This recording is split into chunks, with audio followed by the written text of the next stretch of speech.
Hai, Assalamualaikum to Sir Ahmad Farid bin Mustafa.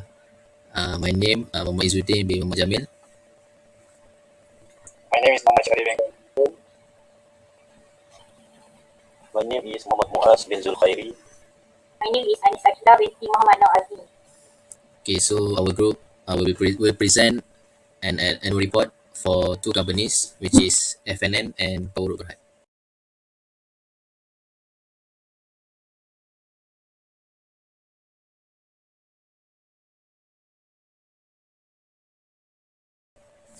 Okay, about FNN, the board of directors consists of 15 individuals, of which 40 of them are non-Malaysian. The leadership team comprises four chief executive officers and one financial chief officer and company secretary. FNN employs more than 6,900 people worldwide. The segment highlight the performance and marketing of FNN in their core markets and also new markets in Malaysia. FNN was the 2021 runner-up of the most transparent company award, consumer staples category at the 21st Investors' Choice Awards, organized by Security Investor Association Singapore. The award recognizes FNN's outstanding disclosure and transparency efforts to help investors make informed decisions with the publicly available information about the company performance. The group risk management system encompasses the setting of risk appetite and risk tolerance statements, risk identification, risk process using a top-down and bottom-up approach. The group aims to maintain a prudent financial structure to ensure that it will be able to access adequate capital at favorable terms.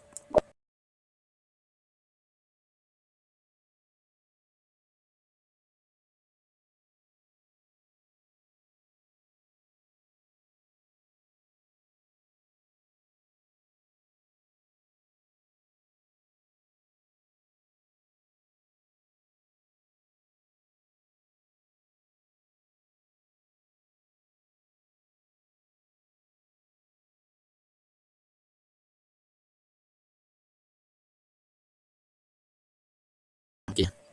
About Power Berhad, Power is a drinks maker commonly known for its brand of Tongkat Ali and Kadik Fatimah beverages and the product are sold domestic and international. The board of directors comprises 10 individuals, including executive and executive chairman and directors. This energy drink segment growing with new flavor drinks like tea and chocolate also to attract consumer demand. With this, Power is able to manufacture its own flavors and sell to third-party customers as well, as obtain better cost optimization ahead.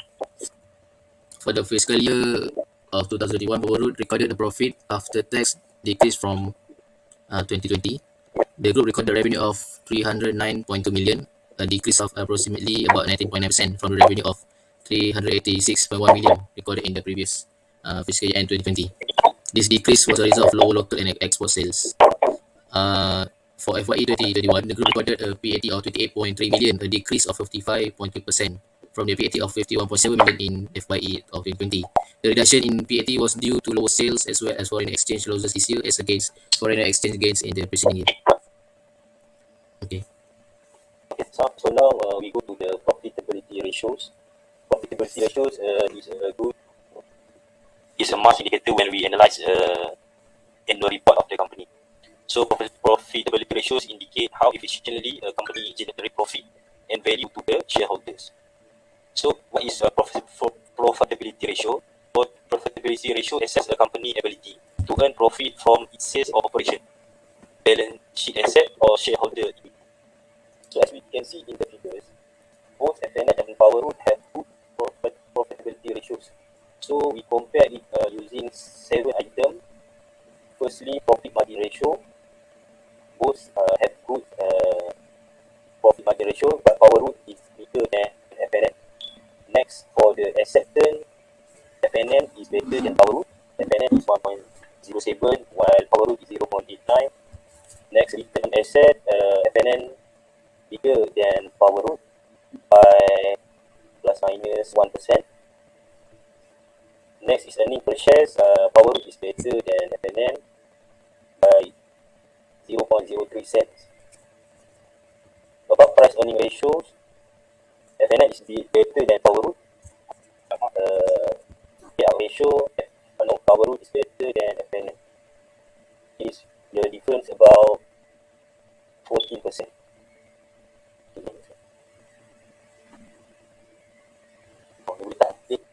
It's like Okay. Next is debt to total asset ratios. So the formula is total debt divided by total asset. So as we can see in the figure, FNN is better than Power by 1, 3.23 compared to 2.23. So next aspect that we need to see when we comparing company, or how we see the ability of a company, is liquidity ratio.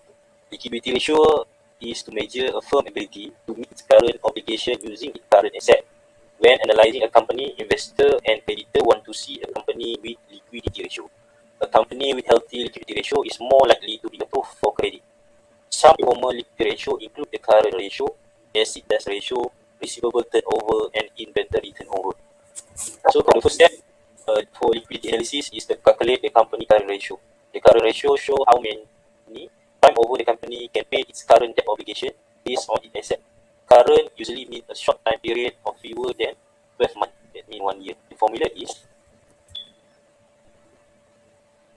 current ratio formula: current asset divided by current liabilities. So as we can see, both company FNN and Power have strong current ratio. FNN got 2.41 while Power got 2.39. And the current ratio for FNN 2.41 ratio to 1 means that for every ringgit Malaysia of current liabilities, the company has 2.41 current asset as backup for their current liabilities. As we can see, for this current ratio, both company can meet their current short-term debt obligation, and FNN has higher ratio 2.41 than Power, which is 2.39 times over. In order to stay solvent, the company must have a current ratio of at least 1.0, which means it can exactly meet its current debt obligation. Thus, company FNN and Power are considered as solvent.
Okay, next we will test the asset debt ratio, which means that both companies can meet its current short-term debt obligation without selling the inventory because the quick ratio is more than 1. In order to stay solvent and pay its short-term debt without selling inventory, the quick ratio must be at least 1.0, which FNN has ratio of 1.511 and Power has an 1.686 to 1, which is higher than FNN. Therefore, both of the company the need to sell their inventory in order to pay the short-term debt. Asset turn ratio can be derived from the current asset minus inventory and divided by the current liabilities. And then we go to the receivable turnover ratio. Receivable turnover ratio can be derived from net credit sale divided by the average account receivable. From the data, we can see FNN has 4.48 times higher, and then Power Road is 2.22 times, which means that receivable are collected on average of 86 days to pay their debt to the store for FNN, and Power Road receive collectible an average of every 164 days to pay their debt to the store. We can interpret the ratio to mean that FNN collected a higher turnover ratio of 4.8 times and Power Road collectible so receivable 2.22 times on average that year. Meaning, in other words, FNN converted its receivable to cash 4.48 times that year. It means that FNN collection of account receivable is sufficient and the company has a high proportion of quality customers that pay their debts quickly. FNN and Power could also determine the average duration of accounts receivable or the number of days it takes to collect them during the year. In our calculation above, we would divide 365 by 4.48 for FNN and 2.22 for Power to arrive at the average duration. The average account receivable turnover in this would be 365 divided by 4.48, which is 81.5 days, or around 3 months for FNN, and 164.4 days for Power about 5.5 months. Inventory turnover ratio is by comparing the inventory turnover ratio of Power and FNN, the two companies that operate mainly in retail industry. You can see that Power sells its inventory 3.4 times over a period of 1 year compared to FNN, which is 2.9 times. It implies that Power can more efficiently sell the inventory it buys. In addition, it may show that Power is not overspending on inventory purchases and is not incurring high storage and holding costs compared to FNN. Inventory turnover ratio we can get from using the algorithm of cost of goods sold divided by average inventory. So it means that FNN has a duration of 2.9 times, meaning around every 125.8 days, or around 4 months. For Power Road, around 3.4 times, average about 107.3 days, or 3 months, 10 days.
Based on our presentation, we can conclude that we perform a simple analysis of the company Power and FNN in terms of the current ratio, the asset test ratio, receivable turnover, and inventory turnover.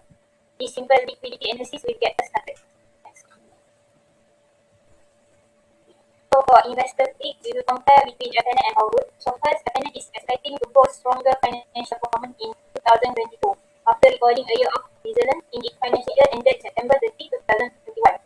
So this group is working closely with key commercial partners such as Lazada and Shopee, as well as collaborating with China, that is JD.com, to boost the e-commerce sales. However, the current contribution from online sales amounted to only 5 million, which is relatively small.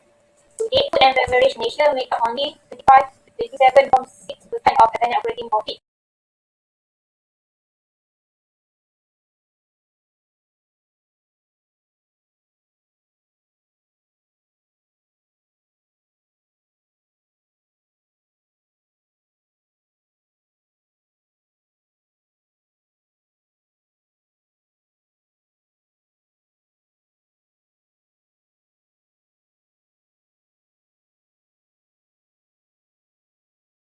while the rest is from F&B titles.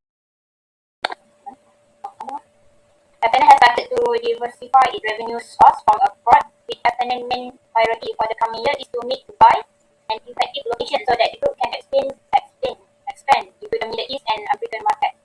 For its fourth quarter ended September 30, 2021, F&N net profit rose from 26% last year on the back of robust export and stabilizing domestic sales.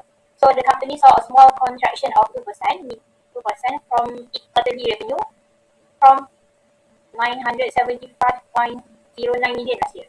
For the cumulative period, F&N net profit was flat at 410.38 million from 410.26 million the year earlier, which revenue dropped 2% versus the year ago.